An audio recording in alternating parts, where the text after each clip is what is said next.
এপ্রিলের সহনীয় পর্যায়ে আসবে মূল্যস্ফীতি, জানালেন অর্থ উপদেষ্টা। রমজানে থাকবে না নিত্যপণ্যের সংকট। সংস্কারের জন্য প্রয়োজন নির্বাচনী সরকার, বললেন খন্দকার মোশাররফ। গণহত্যার বিচার দাবি গণ অধিকারের। জনপ্রশাসন সংস্কারে কমিশনের শতাধিক সুপারিশ, কাল প্রধান উপদেষ্টার কাছে দেওয়া হবে প্রতিবেদন। এবং বাংলাদেশ ব্যাংকের কর্মকর্তাদের লকার ফ্রিজ করতে গভর্নরকে দুদকের চিঠি। আওয়ামী লীগের গবেষণা প্রতিষ্ঠানে অভিযান।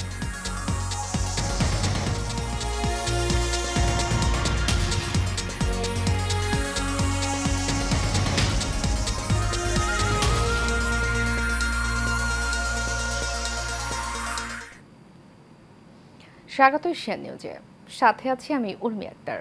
এতক্ষণ শুনছিলেন বিআরবি কেবল ইনভার্সিস লিমিটেড সংবাদ শিরোনাম। এবারে চলে যাব পুরো খবরে। বাংলাদেশ থেকে উত্তর আমেরিকায় পাচার হওয়া অর্থ উদ্ধারে কানাডার সহায়তা চেয়েছেন প্রধান উপদেষ্টা অধ্যাপক ডক্টর মোহাম্মদ ইউনুস। দুপুরে ঢাকা নিযুক্ত Canadian high commissioner Ajit Singh এর সঙ্গে সাক্ষাতের সময় তিনি কথা বলেন। প্রধান উপদেষ্টা বলেন, শেখ হাসিনার স্বৈরশাসনের সঙ্গে যুক্ত রাজনীতিবিদরা বাংলাদেশ থেকে শত শত বিলিয়ন ডলার চুরি করেছে এবং এর একটি অংশ কানাডায় পাচার করা হয়েছে, যার মধ্যে টরন্টোর কুখ্যাত বেগমপাড়া, যেখানে বাংলাদেশ থেকে লুটপাটের টাকায় সম্পদ কেনা হয়েছে। চুরি হওয়া অর্থ ফেরাতে বাংলাদেশকে কানাডার সমর্থনের আশ্বাস দেন রাষ্ট্রদূত।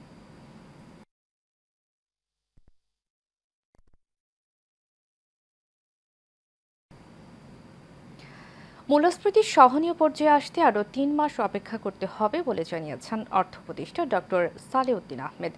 সচিবালয়ে সরকারি ক্রয় সংক্রান্ত উপদেষ্টা পরিষদের বৈঠক শেষে এসব কথা বলেন তিনি। অর্থ উপদেষ্টা বলেন, আসন্ন রমজানে নিত্যপণ্যের বাজার স্বাভাবিক রাখতে আমদানি বাড়ানো হয়েছে। বিস্তারিত নূর মোহাম্মদ ভুইয়া রিপোর্টে। ঊর্ধ্বমুখী মূল্যস্ফীতির হার 2 অঙ্কের ঘর অতিক্রম করে অনেকদিন আগেই। এর উপর সরকারের অর্থ যোগান বাড়াতে গত মাসে হঠাৎ করে ভ্যাট আরোপের সিদ্ধান্ত নেয় সরকার, যা মরার উপর খাড়ার ঘা হিসেবে মনে করেন নাগরিকরা। এমন পরিস্থিতিতে সচিবালয়ে সরকারি ক্রয় সংক্রান্ত উপদেষ্টা পরিষদ নিয়ে বৈঠক করেন অর্থ উপদেষ্টা ডক্টর সালেউদ্দিন আহমেদ।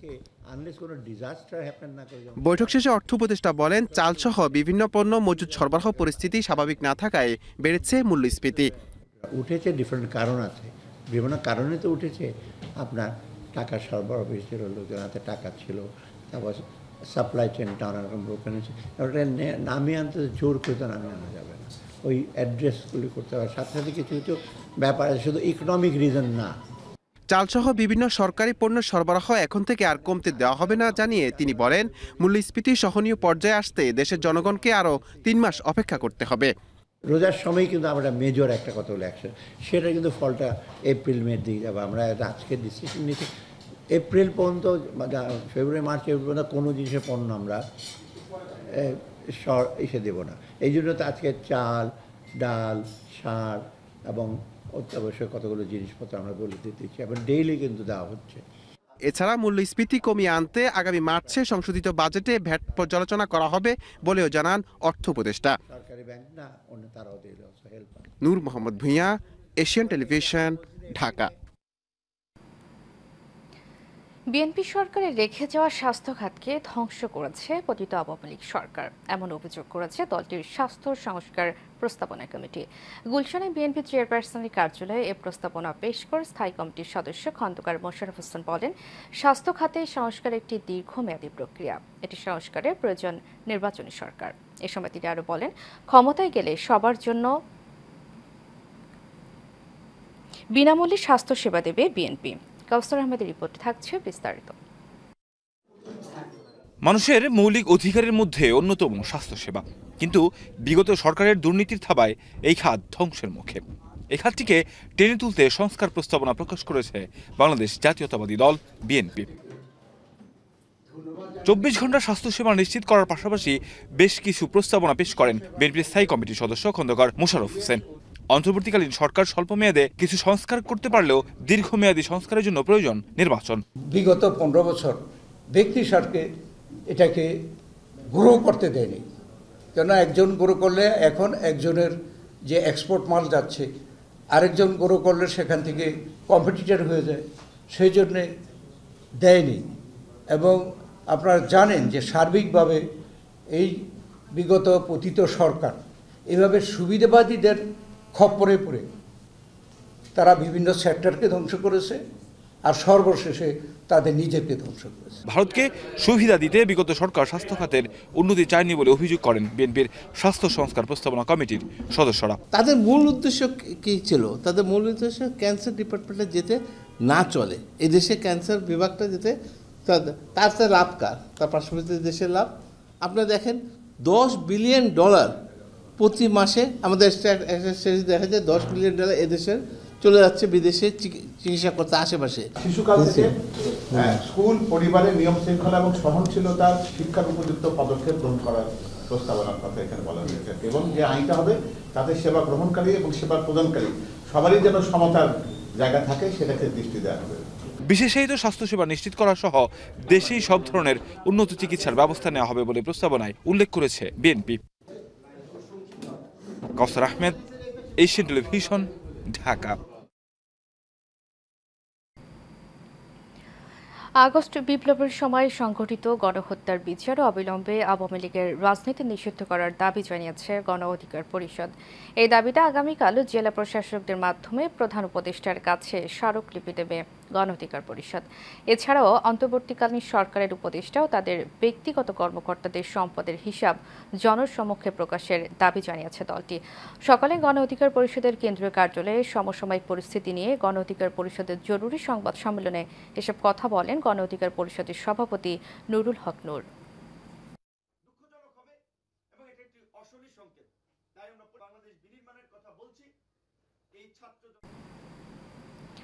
জনপ্রশাসন সংস্কার নিয়ে কমিশনের প্রতিবেদনে শতাধিক সুপারিশ থাকছে। আজ সচিবালয়ে সাংবাদিকদের সাথে আলাপকালে কমিশনের প্রধান আব্দুল মুইত চৌধুরী সাংবাদিকদের এ তথ্য জানান। তিনি বলেন, আগামীকাল দুপুর 12:30টায় প্রধান উপদেষ্টার কাছে জনপ্রশাসন সংস্কার কমিশনের প্রতিবেদন জমা দেওয়া হবে। কমিশন প্রধান বলেন, রিপোর্ট জমা দিতে কিছুটা সময় লেগে গেল, কারণ মাঠ পর্যায়ে গিয়ে লোকজনের সঙ্গে কথা বলতে হয়েছে। বিভিন্ন জেলা উপজেলায় গিয়ে কথা বলেছি, অনলাইনে মতামত নিয়েছি, এগুলোর ভিত্তিতে প্রতিবেদন চূড়ান্ত করা হয়েছে। এদিকে কালকে আইন কমিশনও তাদের প্রতিবেদন জমা দেবে।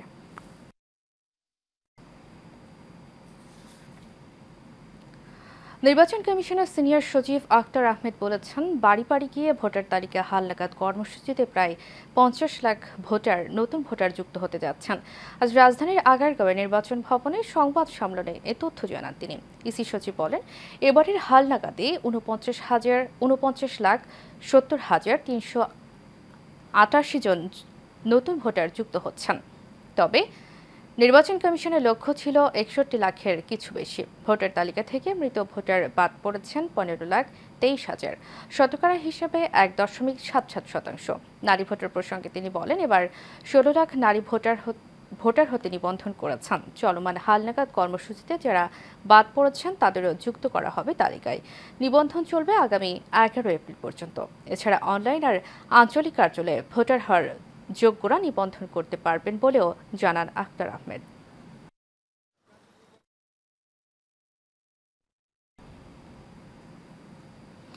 বিএনপির ভারপ্রাপ্ত চেয়ারম্যান তারেক রহমান, 21 টেলিভিশনের চেয়ারম্যান আব্দুস সালাম সহ 4 জনের বিরুদ্ধে রাষ্ট্রদ্রোহ মামলা বাতিলের রায় প্রকাশ করেছেন হাইকোর্ট।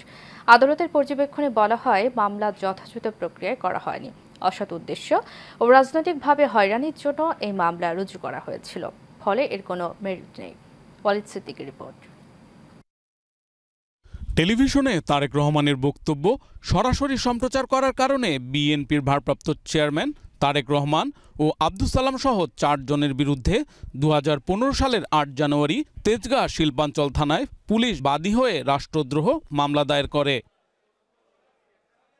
দীর্ঘদিন পর মামলার শুনানি শেষে গত 31 অক্টোবর রাষ্ট্রদ্রোহ মামলার কার্যক্রম বাতিল করে আসামিদের খালাস দেন হাইকোর্ট। এই পার্টিকুলার মামলাটাতে জনাব তারেক রহমান সাহেব ছিলেন, পাশাপাশি 21 টিভির চেয়ারম্যান জনাব আব্দুস সালাম সাহেব এবং প্রখ্যাত সাংবাদিক ডক্টর কনক সারোয়ার সাহেব ছিলেন। ওনাদের বিরুদ্ধে অভিযোগ ছিল রাষ্ট্রদ্রোহীর অভিযোগ। আগে একটা রুল ইস্যু ছিল, সেই রুলটা শুনানির পরে মহামান্য সুপ্রিম কোর্টের হাইকোর্ট ডিভিশন মামলাটা বাতিল করে দিয়েছেন। আজ এই আদেশের 11 পৃষ্ঠার রায় প্রকাশ করেন আদালত। রায়ে পর্যবেক্ষণ দেখুন, মামলার ইনিশিয়েশনটাই তো চলে না, ভয়েড এব ইনিশিও। এদিকে জাতীয় পতাকা অবমাননার অভিযোগে রাষ্ট্রদ্রোহ মামলায় সাবেক ইসকন নেতা চিন্ময় কৃষ্ণ দাসকে কেন জামিন দেয়া হবে না তা জানতে 2 সপ্তাহের রুল জারি করেছেন হাইকোর্ট। কোর্ট আমাদের সন্তুষ্ট হয়ে বলছে যে এটা 2 সপ্তাহের রুল জারি করা হলো, রুল স্পেশাল মেসেঞ্জার দিয়েছে। এটা আমাদের রাষ্ট্রপক্ষে আমরা জবাব দিব। শুধু একজন বিবাদী। Walid Siddiqui, Asian television, Dhaka. বাংলাদেশ ব্যাংকের নিরাপত্তা ভল্টে কর্মকর্তাদের অর্থ সম্পদ জমা রাখার ব্যক্তিগত সব লকার সাময়িকভাবে জব্দ করার জন্য প্রয়োজনীয় ব্যবস্থা নিতে গভর্নরকে চিঠি দিয়েছে দুর্নীতি দমন কমিশন। ওইসব লকারে অপ্রদর্শিত বিপুল পরিমাণ অর্থ সম্পদ জমা রয়েছে বলে মনে করছে সংস্থাটি। অপরদিকে আজ আওয়ামী লীগের গবেষণা প্রতিষ্ঠান centre for research and information CRI কার্যালয়ে অভিযান চালিয়েছে দুদক। বিস্তারিত জানাচ্ছেন শাফিউদ্দিন আহমেদ, ক্যামেরা ছিলেন আব্দুর রহিম। গত 26 জানুয়ারি দুর্নীতি দমন কমিশনের একটি টিম বাংলাদেশ ব্যাংকের কয়েন ভল্টে রক্ষিত সাবেক ডেপুটি গভর্নর শীতাংশু কুমার সুর চৌধুরীর সেফ ডিপোজিট তল্লাশি করে ভল্টে তার জমা করা 3টি সিলগালা কৌটা খুলে 55,000 ইউরো, 1,69,300 মার্কিন ডলার, 1005.4 গ্রাম স্বর্ণ ও 70,000 টাকার FDR পাওয়া যায়, যা সেই কর্মকর্তার নিয়মিত আয়কর রিটার্নে উল্লেখ করা হয়নি। তল্লাশিকালে রেজিস্টার পরীক্ষা করে দেখা যায় সেখানে বাংলাদেশ ব্যাংকের আরও কয়েকজন কর্মকর্তাও সিলগালা করা সেফ ডিপোজিট রেখেছেন। এসব সিলগালা কৌটাতেও অপ্রদর্শিত সম্পদ থাকার অবকাশ রয়েছে বলে মনে করে দুর্নীতি দমন কমিশন। তাই ব্যক্তিগত সব লকার জব্দের জন্য প্রয়োজনীয় ব্যবস্থা গ্রহণের চিঠি পাঠানো হয়েছে গভর্নরকে। অনুসন্ধানের সাথে সংশ্লিষ্ট আরও অনেকের এই ধরনের যে লকারগুলো রয়েছে সেগুলো তল্লাশি করা প্রয়োজন। সেই জন্যেই অনুসন্ধান দল পক্ষ থেকে বাংলাদেশ ব্যাংকে সেই লকারগুলো সাময়িকভাবে ফ্রিজ করার জন্য অনুরোধ করা হয়েছে। অপরদিকে আজ দুপুরে আওয়ামী লীগের গবেষণা প্রতিষ্ঠান CRI এ অভিযান চালিয়েছে দুদক। অভিযানে প্রতিষ্ঠানটির নামে IFIC ব্যাংকে 35 কোটি 21 লাখ টাকার FDR এর সন্ধান পেয়েছে আভিযানিক দল। CRI নামক প্রতিষ্ঠানের চেয়ারম্যান হিসাবে জনাব সজীব আহমেদ ওয়াজেদ জয়, ভাইস চেয়ারম্যান হিসাবে সাইমা ওয়াজেদ পুতুল, ট্রাস্টি হিসাবে রাদওয়ান মুজিব সিদ্দিক এবং জনাব নসরুল হামিদের নাম উল্লেখ রয়েছে। অভিযানকালে প্রাপ্ত তথ্যাদি পর্যালোচনায় দেখা যায় IFIC ব্যাংকে CRI নামক প্রতিষ্ঠানটির নামে একটি 35 কোটি 21 লক্ষ টাকার FDR রয়েছে। পরিচালনা পর্ষদ কর্তৃক বিভিন্ন রাজনৈতিক এজেন্ডা বাস্তবায়নে সহযোগিতার মাধ্যমে রাষ্ট্রীয় অর্থের ক্ষতি সাধনের অভিযোগে CRI এর ধানমন্ডি কার্যালয়ে এই অভিযান চালানো হয়। শাফিউদ্দিন আহমদ, এশিয়ান টেলিভিশন, ঢাকা।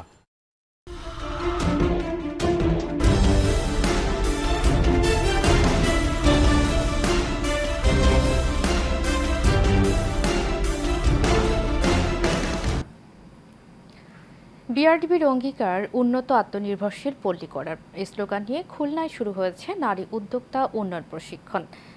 সকালে নগরীর যুব প্রশিক্ষণ কেন্দ্রের BRDBর আয়োজনে 5 দিন ব্যাপী এ প্রশিক্ষণ শুরু হয়। উদ্বোধনী অনুষ্ঠানে প্রধান অতিথি ছিলেন অতিরিক্ত জেলা প্রশাসক বিতান কুমার মণ্ডল, BRDBর উপপরিচালক মোহাম্মদ নাসিরউদ্দিন, খুলনা যুব উন্নয়ন অধিদপ্তর উপপরিচালক মোহাম্মদ মোস্তাক উদ্দিন, যুব প্রশিক্ষণ কেন্দ্রের খুলনার ডেপুটি কোঅর্ডিনেটর HM নুরুজ্জামান ও BRDBর প্রকল্প পরিচালক আফরুজ্জামান অনুষ্ঠানে বক্তব্য রাখেন।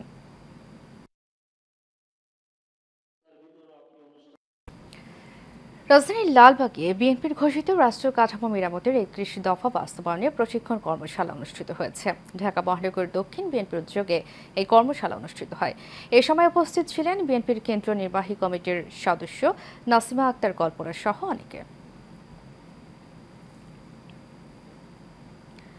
পুরান ঢাকায় মরহুম আরাফাত রহমান কোকোর 10ম মৃত্যুবার্ষিকী উপলক্ষে দোয়া ও আলোচনা সভা অনুষ্ঠিত হয়েছে।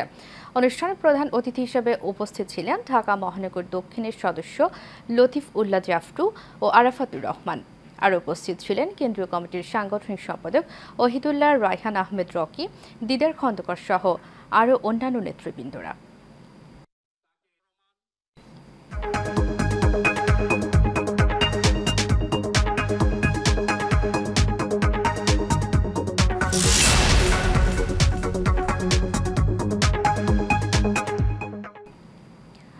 এক্সিম ব্যাংক বাণিজ্যিক সংবাদ। বিশ্ব ক্যান্সার দিবস উপলক্ষে রাজধানীর এভার কেয়ার হসপিটালে আলোচনা সভা অনুষ্ঠিত হয়েছে। দুপুরে হসপিটালের অডিটোরিয়ামে এই সভার আয়োজন করা হয়।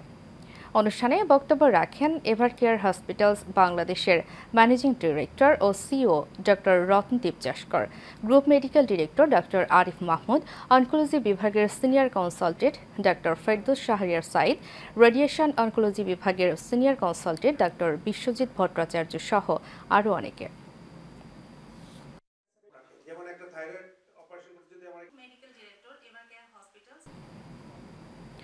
ক্যান্সার চিকিৎসায় সকলের সম্মিলিত অংশগ্রহণ জরুরি। বিশ্ব ক্যান্সার দিবস উপলক্ষে আয়োজিত সংবাদ সম্মেলনে এই কথা বলেন বক্তারা। সকালে রাজধানীর সেগুন বাগিচা রেস্টুরেন্টের দিগন্ত মেমোরিয়াল ক্যান্সার ফাউন্ডেশন এই সংবাদ সম্মেলনের আয়োজন করে। এতে প্রতিষ্ঠানটির সহসভাপতি বিশিষ্ট ইউরোলজিস্ট অধ্যাপক ডক্টর এম ফখরুল ইসলাম, অধ্যাপক সাইবা আক্তার, অধ্যাপক ডক্টর গোলাম মোস্তফা, দি বারাকা ফাউন্ডেশনের vice chairman professor doctor Ruhul Amin, BIRDEM general হাসপাতালের প্যাথোলজি বিভাগের হেড ব্রিগেডিয়ার জেনারেল অবসরপ্রাপ্ত প্রফেসর ডক্টর জয়নুল ইসলাম সহ ক্যান্সার বিশেষজ্ঞরা উপস্থিত ছিলেন।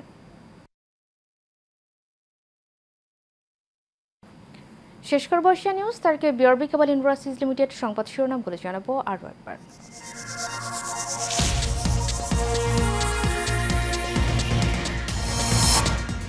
এপ্রিলের সহনীয় পর্যায়ে আসবে মূল্যস্ফীতি, জানালেন অর্থ উপদেষ্টা। রমজানে থাকবে না নিত্যপণ্যের সংকট। সংস্কারের জন্য প্রয়োজন নির্বাচনী সরকার, বলেন খন্দকার মোশাররফ। গণহত্যার বিচার দাবি গণ অধিকারে। জনপ্রশাসন সংস্কারে কমিশনের শতাধিক সুপারিশ, কাল প্রধান উপদেষ্টার কাছে দেওয়া হবে প্রতিবেদন। এবং বাংলাদেশ ব্যাংকের কর্মকর্তাদের লকার ফ্রিজ করতে গভর্নরকে দুদকের চিঠি, আওয়ামী লীগের গবেষণা প্রতিষ্ঠানে অভিযান।